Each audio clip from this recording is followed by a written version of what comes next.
નવરાત્રિને હવે ગણતરીના દિવસો બાકી રહ્યા છે અને યુવાનોમાં પણ અનેરો ઉત્સાહ જોવા મળે છે। ત્યારે અમદાવાદમાં જમાલપુર પાસે રહેતા અનુજ મુદલિયારે દર વર્ષની જેમ આ વર્ષે પણ વિશાળ પાઘડી બનાવી છે। આ પાઘડીમાં વિવિધ ડાયમંડનો ઉપયોગ કરવામાં આવ્યો છે। પાઘડીનું વજન 3.5 કિલો છે।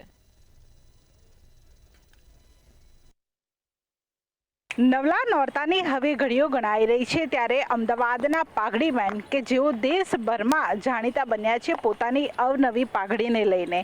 દર વર્ષે અનુજ છે તે અલગ અલગ પાઘડી બનાવતા હોય છે ત્યારે આ વખતે પણ ખાસ છે ઓપરેશન સિંદૂરની આ વખતે ભવ્ય સફળતા બાદ તેમની પાઘડીમાં પણ ઓપરેશન સિંદૂરની ઝલક છે તે જોવા મળી રહી છે અને ઓપરેશન સિંદૂર ઉપર જ તેમણે પાઘડી પણ બનાવી છે। તેમનો આખો કોસ્ચ્યુમ બનાવ્યો છે।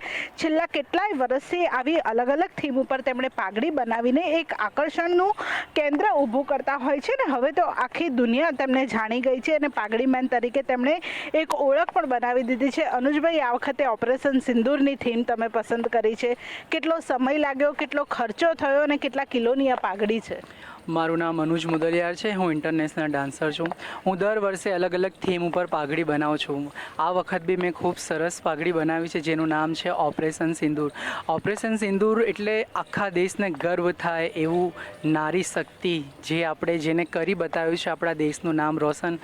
તો બસ મેં પછી વિચાર્યું કે કંઈક અલગ અને કંઈક દેશભક્તિની સાથે આ વખતે આપણે પાઘડીમાં સમાવેશ કરીશું એટલે પછી મેં પાઘડીમાં ઓપરેશન સિંદૂરના ઘણા બધા જે આપણે ફોટોગ્રાફ્સ છે, ફાઇટર જેટ પ્લેન છે, સાથે સાથે મેં મારા જે બેકમાં પણ ઓપરેશન સિંદૂરની આખી એક આપણે થીમ બનાવી છે જેના ફોટોગ્રાફ્સ પાછળ લાગેલા છે એ તમે જોઈ શકો છો।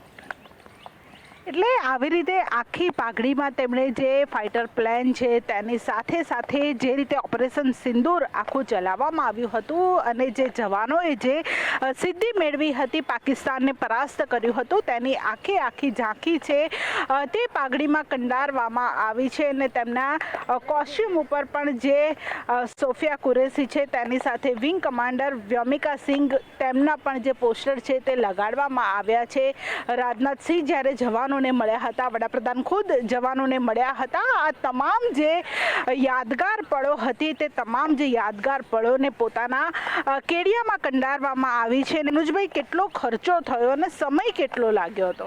પાઘડી બનાવવાનો જે સમય છે મારે 4 મહિના લાગ્યા છે। રાત દિવસ જાગીને 3-3, 4-4 કલાક બેસીને પાઘડી બનાવી છે મેં। અને ખર્ચાની વાત કરીએ તો મારા પાઘડીનું જે ટોટલ ખર્ચ થયું છે 40,000 થી 45,000ની મારી પાઘડી છે ખાલી। એટલે આ વખતે ખેલૈયાઓ છે તે તૈયાર છે, સાથે અનુજભાઈ પણ તૈયાર છે કે પોતાની ઓપરેશન સિંદૂરવાળી જે થીમ છે તેની સાથેનું જે આખું જે કોસ્ચ્યુમ તૈયાર કર્યું છે તે કોસ્ચ્યુમ પહેરીને તેઓ ગુજરાતના અલગ અલગ ગ્રાઉન્ડ ઉપર ગરબા કરવાના છે। સાથે સાથે 3 થી 4 મહિના જેટલો સમય તેમણે આ કોસ્ચ્યુમ તૈયાર કરવામાં કર્યો છે। દર વખતે અલગ અલગ થીમની પાઘડી બનાવીને લોકોમાં એક અલગ જ સંદેશ છે તે આપતા હોય છે ત્યારે આ વખતે પણ ખેલૈયાઓને એક અપીલ પણ કરવામાં આવી છે કે પાઘડી આપણી શાન છે અને આપણી પરંપરા જાળવીને લોકોએ નવરાત્રિમાં માતાજીના ગરબા છે તે કરવા જોઈએ।